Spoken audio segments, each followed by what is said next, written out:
Type 1 diabetic welfare society Kerala Idukki ജില്ലാ committee പ്രമേഹ ബോധവൽക്കരണവും പഠന ക്ലാസും സംഘടിപ്പിച്ചു.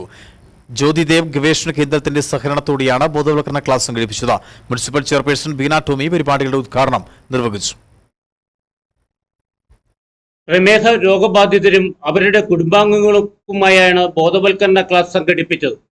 പ്രമേഹം വരാതെ എങ്ങനെ നോക്കാം, വന്നു കഴിഞ്ഞാൽ എങ്ങനെ പ്രതിരോധിക്കാം എന്ന വിഷയത്തിലാണ് ബോധവൽക്കരണവും പഠന ക്ലാസും സംഘടിപ്പിച്ചത്. കട്ടപ്പന ഡോൺ ബോസ്കോ സ്കൂളിൽ വെച്ചാണ് പരിപാടി സംഘടിപ്പിച്ചത്. നഗരസഭാ ചെയർപേഴ്സൺ ബീന ടോമി ബോധവൽക്കരണ പരിപാടിയുടെ ഉദ്ഘാടന കർമ്മം നിർവഹിച്ചു.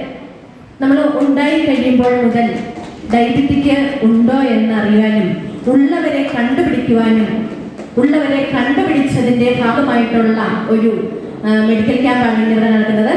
അപ്പോൾ നമ്മളെല്ലാവരും ഇതിനകത്ത് സഹകരിക്കുക. അതുപോലെ തന്നെ നമ്മുടെ കുഞ്ഞുങ്ങളിൽ ഈ രോഗമുണ്ടെങ്കിൽ പൂർണ്ണമായിട്ട് നമ്മൾ പൂർണ്ണമായി മാറില്ല എങ്കിൽ പോലും നമ്മൾ കുഞ്ഞുങ്ങൾക്ക് കൊടുത്തു തുടങ്ങേണ്ട മരുന്നുകളും ടാബ്ലറ്റുകളും കൊടുത്തു തുടങ്ങുക. അതുപോലുള്ള നമ്മൾക്ക് ശ്രദ്ധിക്കേണ്ട കാര്യങ്ങൾ നമ്മളിപ്പോൾ തന്നെ ശ്രദ്ധിക്കുകയും ചെയ്യണമെന്ന് മാതാപിതാക്കളായിട്ട് നിങ്ങൾ എല്ലാവരോടും പറയുക. അതുപോലെ തന്നെ ബോധവൽക്കരണ ക്ലാസിന്റെ ഉദ്ഘാടന യോഗത്തിൽ ഗോപിക കൃഷ്ണൻ അധ്യക്ഷത വഹിച്ചു. Don Bosco school manager father Varghese Thannippara, Asha Latheesh, Kattappana merchant association secretary Joshi Kuttada, merchant youth wing president Sijo Mon, Sunny Xavier, cartoonist Sajidas Mohan എന്നിവർ സംസാരിച്ചു. Doctor Shahana, MS Gopika Krishnan, MS Geethu Sanal, Beena Chandran, Pasma Mansoor എന്നിവർ ക്ലാസുകൾ നയിച്ചു. Idukki vision news, Kattappana.